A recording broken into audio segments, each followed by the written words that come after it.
All right, welcome everybody. Our last show before the Thanksgiving break. A few disclaimers before we start. I'm feeling fine. I appreciate the messages of concern continuing to pour in. I sound different this week if you're listening because I'm in a different location, different microphone. I look different because of different lighting and I'm sort of in front of a weird window, but I'm fine. It's just the lighting. I've not gone pale or red or whatever people are worried about. I appreciate the concern. I'm feeling fine heading into the Thanksgiving holiday, hopefully safely. And a few things I want to talk about with you today before we go on our brief Thanksgiving break. First of all, now that Donald Trump has come as close as he is likely to get to conceding this election to Joe Biden, the transition has officially started, even though it had started already, but now it's really started. We must focus on the two Georgia Senate runoffs as the primary focus of the next roughly 8 weeks. And well, actually, it's 8 weeks until Biden is sworn in, but it's only about 6 weeks until these runoffs. On January 5th, there will be two runoff elections in Georgia, which will determine, do Republicans control the Senate for Joe Biden's first 2 years, or do Democrats control the Senate for Joe Biden's first 2 years? One race is incumbent Republican David Perdue versus Democratic challenger John Ossoff. The other race is Republican incumbent Kelly Loeffler, one of the most corrupt senators in the Senate, versus Democratic challenger Raphael Warnock. These will be tough races, but they are winnable races, and we have to understand it'll be tough, but we can win. Both ideas we can hold at the same time. The Loeffler versus Warnock race is reportedly a 1-point race. Some polls say it's Loeffler plus one. Others say it's Warnock plus one. What does this mean? I'll wait. You know I don't have to tell you. Everybody who votes in Georgia must vote. Legal votes, obviously.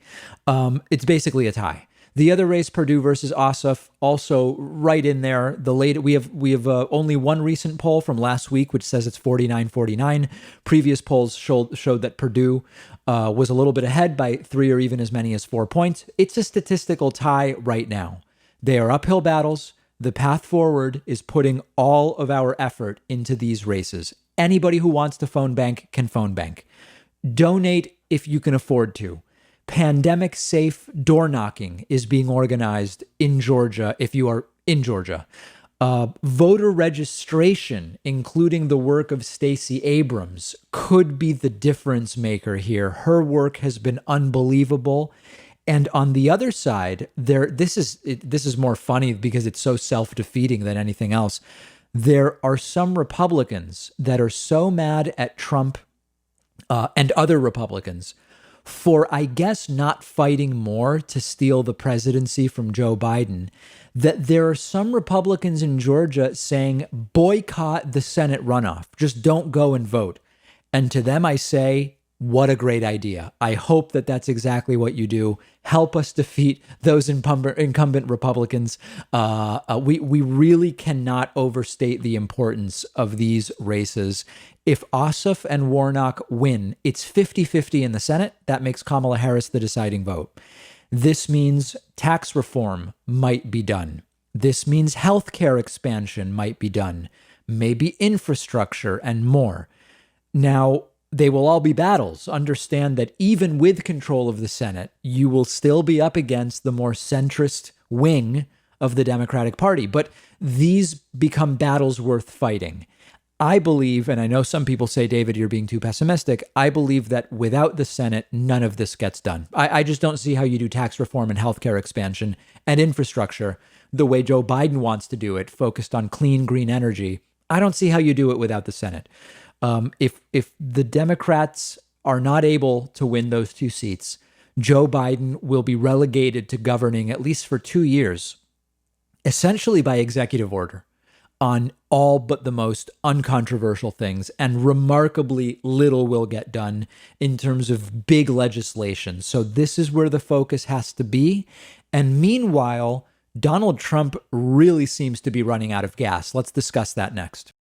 One of our sponsors today is Magic Spoon. The reason I'm such a fan of Magic Spoon is they allow me to enjoy the delicious breakfast cereals I loved as a kid without all the sugar and without the unhealthy ingredients, because Magic Spoon makes breakfast cereal that you really can't tell apart from those tasty sugary cereals that we all know.